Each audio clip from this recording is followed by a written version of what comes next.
labai sunkios rungtynės, aišku, visą laiką čia atvažiuoti tikrai nėra lengva ir laimėti paskutiniu metu. Tai svarbu labai, kad laimėjome rungtynės, o kokios jos buvo, tai buvo tokios atkarpos, sakyčiau. Jos gana lygios tokios rungtynės buvo, gana atkarpom tokiom. Tai mes geriau sužaidžiam, tai Banga.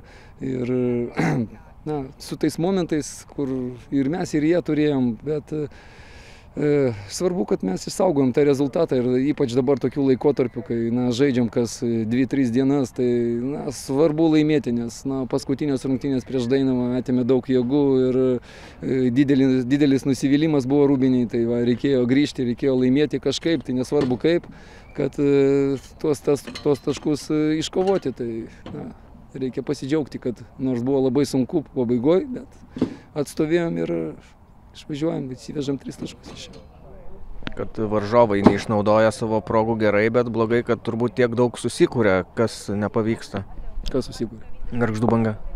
Jie turėjo 2-3 progas, o kiek mes turėjom antrą kėlinį, aš manau, mes labai gerai pradėjom ir ta atkarpa kokių 10-15 minučių, kur turėjom uždaryti tas rungtynės, bet kaip paskutiniu metu yra tų momentų susikūrėm, gana gerų momentų, juos neišnaudojame ir ta pabaiga būna labai nervinga. Ir nors ir Banga turėjo persvarą antro kėlinio antroje pusėje, tai mūsų dovanėlė, kur padovanojom ir varžovas galėjo įmušti, jie neišnaudojo. Šiaip daugiau buvo daug tokių pavojingų, net nepasakyčiau pavojingų, daug standartinių situacijų, kampinių, kur aišku tai yra grėsmė, bet aš manau gana gerai gynėmės ir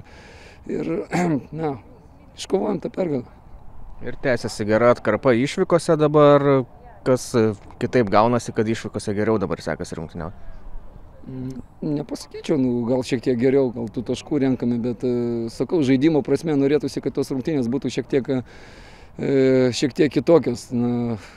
Kaip sakau, turim tokias atkarpas, labai geras atkarpas, kur ir kūrėm, ir žaidžiam gerai, ir po to, nežinau, susėdam kažkur tai iš galo, ir gal tai psichologija, gal tai nuovargis, aišku, nereikia atimti ir to, nes jau gale rungtynių yra žaidėjai, kurie žaidžia viską ir jau matėsi, kad ir traukia tas kojas ir kas baisiausia, kad vėl to laiko nėra atsistatyti už 3 dienų vėl rungtynės ir reikės vėl gal kažką tai porotuoti ir reikės suktis iš tos padėties.